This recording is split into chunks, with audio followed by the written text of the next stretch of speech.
गांव में सोनम अपने माता पिता के साथ रहती थी। सोनम के पिता रेलवे में सरकारी नौकरी करते थे, लेकिन उन्हें जुए की बुरी लत लगी हुई थी।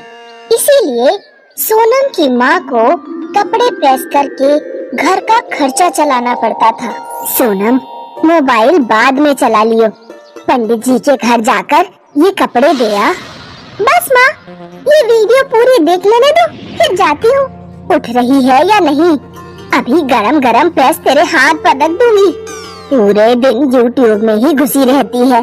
अरे क्या हो गया? उसे क्यों डांट रही हो? तुम तो कुछ ना बोलो तो ही सही। अगर तुम बेशरम की तरह जुए में पैसा ना उड़ाओ तो मुझे ये प्रेस का धंधा करना ही क्यों पड़े। इतना भी दिखाई नहीं देता कि लड़की जवान हो गई है, उसकी शादी वादी का इंतजाम करें। अरे हो जाएगी शादी, तू चिंता क्यों करती है? सोनम कपड़े पहुंचाने पंडित के घर पहुंचती है। पंडित जी के बेटे कौशल की आदत अच्छी नहीं थी। वो हमेशा सोनम को छेड़ने के मौके ढूंढता रहता था। अरे सोनम, तेरे बाप तुझसे इस उम्र में भी काम कराते हैं। अगर उनके पास तेरे ब्याह के लिए पैसे नहीं हैं, तो मुझसे ब्याह कर ले। नहीं करूंगी शादी तुझ जैसे लफंगे से। क्या कहा तूने मुझे? लफंगा? कौशल अपने दोस्तों के सामने सोनम को बहुत बुरा भला कहता है और उसकी चोटी खींच देता है। सोनम रोती हुई घर पहुंचती है और सारी बात अपने पिताजी को बताती है। उस पंडित के लड़के की इतनी हिम्मत! अभी जाकर बताता हूँ उसे। सोनम के पिता गुस्से में कौशल के पास जाते हैं और कौशल को एक जोरदार थप्पड़ लगाते हैं। मेरी बेटी से दूर रहना। कौशल गुस्से से पागल हो जाता है। वो कुछ जुआरियों को पैसे देकर कहता है, उस सोनम के बापू को हमेशा के लिए ठिकाने लगा देना। उस रात सोनम के पिताजी जुआ खेल रहे थे तो कुछ जुआरी उनसे भिड़ गए। उन्होंने सोनम के पिता के सारे पैसे छीन लिए और उन्हें नदी में फेंककर गांव से भाग गए। अगले दिन गांव की एक औरत ने सोनम के घर आकर खबर दी कि उसके पिता की लाश नदी किनारे पड़ी हुई है। सोनम और सोनम की माँ दौड़ते हुए नदी किनारे पहुँचते हैं। माँ, पिताजी को जरूर उस पंडित के लड़के कौशल ने मरवाया है। सोनम की माँ के मन में डर बैठ जाता है कि कहीं पंडित का लड़का सोनम के साथ भी कुछ गलत ना करे।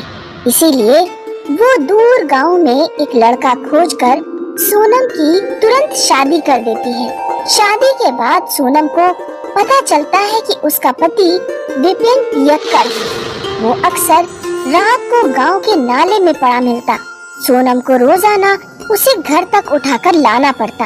विपिन घर पर कोई पैसा नहीं देता था। एक दिन सोनम की सास ने सोनम से कहा, बहू, मैंने सोचा था कि मेरा बेटा शादी के बाद सुधर जाएगा, लेकिन ऐसा नहीं हुआ। अब तुम्हें ही घर संभालने के लिए कुछ करना होगा। सोनम YouTube पर वीडियो देखती हुई बड़ी हुई थी, तो उसने सोचा क्यों ना मैं एक YouTube चैनल खोल लूं।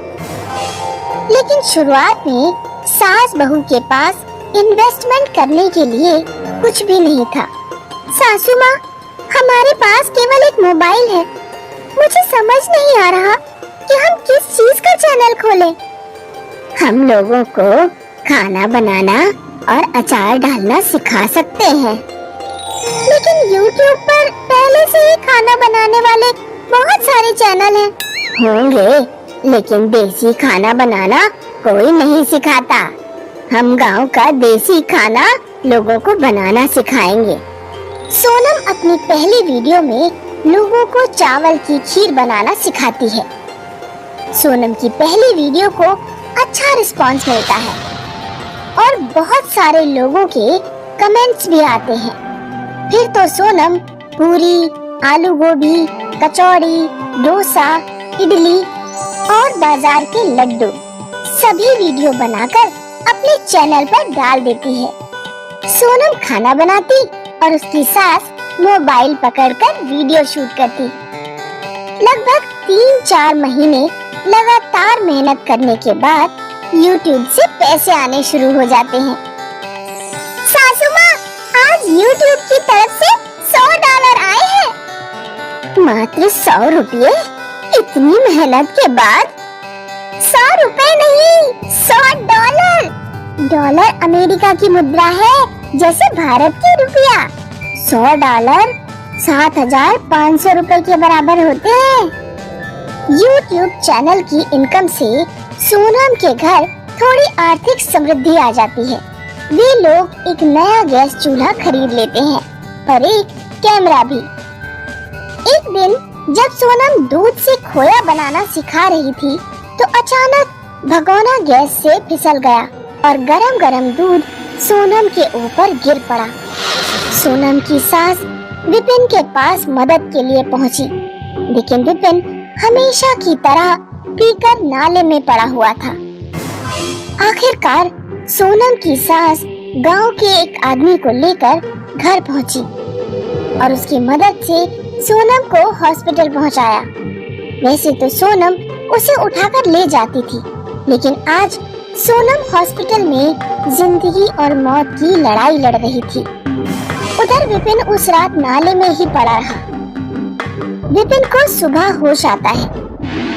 अरे मैं ये नाले में कैसे? रोजाना तो मैं बिस्तर पर जागता हूँ। तुम बहुत गिरे हुए इंसान हो। रोजाना तुम्हारी पत्नी तुम्हें उठाकर ले जाती थी। आज वो बेचारी हॉस्पिटल में है, वो जल गई है। तुम्हारी माँ तुम्हारे पास मदद मांगने आई थी, लेकिन तुम्हें तो होश ही नहीं था। विपिन को अपने ऊपर बहुत शर्मिंदगी महसूस होती है। वो दौड़ता हुआ हॉस्पिटल पहुंच जाता है। सोनम बेड पर बेहोशी की हालत में लेटी है। मुझे माफ कर देना सोनम, मैंने तुम्हारा बिल्कुल ध्यान नहीं रखा। 2 दिन बाद सोनम को होश आ जाता है। मैं अपने व्यवहार पर बहुत शर्मिंदा हूँ। मैंने पीना छोड़ दिया है। अब मैं भी YouTube चैनल पर वीडियो बनाने में तुम्हारी मदद करूँगा। चलो, मेरा जलना किसी काम तो आया। कुछ दिनों बाद सोनम ठीक होकर घर लौट आती है। अब सोनम, विपिन और सासू माँ तीनों मिलकर चैनल पर काम करने लगे और खुशी खुशी अपना जीवन बिताने लगे। एक गांव में सोनिया नाम की लड़की रहती थी। सोनिया की माँ बहुत गरीब थी। सोनिया की माँ घर घर से कपड़े लेकर आती, उन्हें धोकर प्रेस करके वापस पहुँचाती। सोनिया भी अपनी माँ की हेल्प करती और इस तरह उन दोनों का खर्चा चलता। सोनिया को गाना गाने का बहुत शौक था। वो काम करते हुए भी रेडियो पर गाने सुनते रहती और जब भी टाइम मिलता अपनी आवाज में गाना शुरू कर देती। एक दिन सोनिया ने अपनी माँ से कहा, माँ, मुझे एक स्मार्टफोन दिला दो, मैं अपनी आवाज लोगों तक पहुँचाना चाहती हूँ। तेरा दिमाग खराब हो गया है क्या? तेरी शादी के लिए पैसे इकट्ठे करूँ या तुझे स्मार्टफोन दिलाऊं? मेरे पास स्मार्टफोन के लिए पैसे नहीं है। अगले दिन सोनिया अपनी फ्रेंड से एक सिलाई मशीन मांग लाती है और कपड़े सिलने का काम भी शुरू कर देती है। थोड़े दिनों में सोनिया के पास इतने पैसे हो जाते हैं कि वो एक स्मार्टफोन खरीद लेती है और टिकटॉक पर वीडियो बनाने लगती है। एक दिन सोनिया की माँ जब घर पर आती है तो सोनिया टिकटॉक पर वीडियो बनाने में व्यस्त होती है। तू गाना गाने में लगी है और कपड़ों पर प्रेस कौन करेगा? ये गाना वाना छोड़ दे, कल मैं तेरे लिए लड़का देख कर आऊंगी। मैं अभी शादी नहीं करना चाहती। तो क्या करना चाहती है? गाना गाने वाली बनना चाहती है?